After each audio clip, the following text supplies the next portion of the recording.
தோள்பட்டை மாற்று அறுவை சிகிச்சை தொழில்நுட்பத்தை திருச்சி விஸ்வநாத மருத்துவமனை அறிமுகம் செய்துள்ளது. திருச்சியில் எலும்பியல் கண்டுபிடிப்புகளில் முன்னணியில் இருப்பது ஜிவிஎன் ரிசர்வர் மருத்துவமனையில் எங்கள் குழு பெருமை கொள்கிறது என முன்னணி எலும்பியல் அறுவை சிகிச்சை நிபுணர் குழுவின் மருத்துவர்கள் செந்தில் ரஞ்சித்குமார் ஆகியோர் செய்தியாளர்களுக்கு அளித்த பேட்டியில், கடந்த 1.5 ஆண்டுகளாக இடது தோள்பட்டை வலி மற்றும் இயக்கத்தில் சிரமத்துடன் போராடி வரும் 75 வயது ஆணுக்கு விஐபி தொழில்நுட்பத்துடன் கூடிய அதிநவீன ஆர்த்தரெக்ஸ் மாடுலா கிளைனைட் அமைப்பை பயன்படுத்தி சிக்கலான தோள்பட்டை மாற்று நடைமுறையை வெற்றிகரமாக செய்து எலும்பியல் அறுவை சிகிச்சையில் ஒரு குறிப்பிடத்தக்க மைல்கல்லை ஜிவிஎன் ரிசர்வர் மருத்துவமனை அடைந்துள்ளது.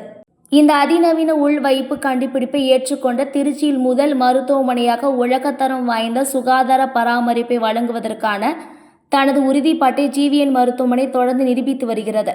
விஐபி தொழில்நுட்பத்துடன் மேம்படுத்தப்பட்ட ஆர்த்தரெக்ஸ் மாடுலா கிளைனைட் தனிப்பயனாக்கப்பட்ட தோள்பட்டை மாற்று தீர்வுகளில் ஒரு புரட்சிகரமான முன்னேற்றத்தை குறிக்கிறது. இது புதுமையான அமைப்பு அதன் மட்டுமல்லாது வழங்கப்படும் துல்லியமான தனிமயமாக்கப்பட்டதை அனுமதிக்கிறது. இதன் விளைவாக சிறந்த உள்ளமைப்பு பொருத்தம், மேம்பட்ட மூட்டு நிலைத்தன்மை மற்றும் மேம்படுத்தப்பட்ட செயல்பாட்டு விளைவுகள் கிடைக்கும். திருச்சியில் தனிப்பயனாக்கப்பட்ட மருத்துவம் மற்றும் அறுவை சிகிச்சை சிறப்பியல் ஒரு புதிய அத்தியாயத்தை ஜிவிஎன் ரிவைசைட் மருத்துவமனை விஐபி தொழில்நுட்பத்துடன் கூடிய ஆர்த்தரெக்ஸ் மாடுலர் கிளைனைட் அமைப்பு ஏற்றுக்கொண்டது குறிக்கிறது. நோயாளி பராமரிப்பை மேம்படுத்துவதற்கும் அதன் சமூகத்திற்கு சுறுசுறுப்பான வலியற்ற வாழ்க்கையை மீட்டெடுப்பதற்கும் புதுமையான தீர்வுகளை பயன்படுத்துவதற்கு மருத்துவமனை உள்ளது என தெரிவித்தார்.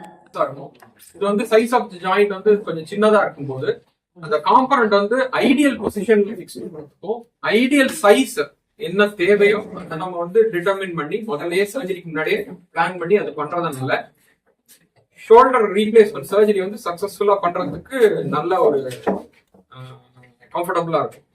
பேஷண்ட்டை பொறுத்த வரைக்கும் பேஷண்ட்டுக்கு இதனால வந்து success rate following shoulder replacement surgery வந்து நல்லா இருக்கு.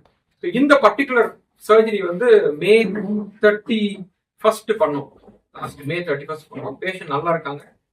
அண்ட் இந்த சர்ஜரி வந்து பண்ணதுக்கு உண்டான ரீசன் பாத்தீங்கன்னா ஆல்ரெடி 2 சர்ஜரி வந்து அந்த ஷோல்டர்ல பண்ணி ஃபெயிலியர் ஆயிடுச்சு.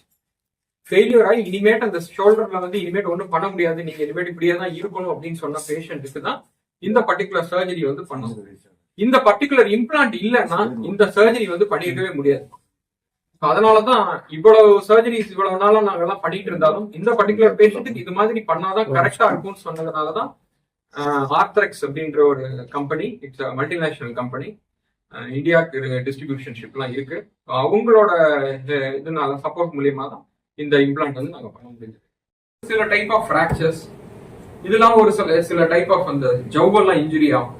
இப்போ இந்த பேஷண்டே பாத்தீங்கன்னா ஜவ்வு இன்ஜுரி ஆகி அந்த ஜவ்வை சர்ஜரி பண்ணி அது ஃபெயிலியர் ஆகி அப்புறம் அது இன்ஃபெக்ஷன் ஆகி அந்த இன்ஃபெக்ஷன்ல அந்த போனெல்லாம் அரிச்சு அந்த போனோட ஷேப்பே மாறி அதனாலதான் இப்போ இந்த பர்டிகுலர் இனிமேட் ஒன்றும் பண்ண முடியாது அப்படின்னு சொன்ன ஒரு பேஷண்ட்டை இந்த பர்டிகுலர் டெக்னாலஜி மூலியமா அதை வந்து பண்ண முடியுது. கண்டிப்பா இந்த பேஷண்ட்டை பொறுத்த வரைக்கும் இந்த டெக்னாலஜி இல்லைன்னா பண்ணிருக்கவே முடியாது. எங்க போனாலும் இந்த டெக்னாலஜி இல்லைன்னா நானுமே அதான் சொல்லியிருப்பேன், ஒன்றும் பண்ண முடியாது அப்படின்னு. அந்த டெக்னாலஜி இப்பதான் இன்ட்ரோடியூஸ் ஆயிருந்து அதை பண்ணிருக்கோம். ஃபுட்டுனால எதுவும் இந்த ப்ராப்ளம் எதுவும் வர வாய்ப்பு இருக்கு? ஃபுட்டெல்லாம் கிடையாது, அதுக்கு சம்பந்தம் கிடையாது.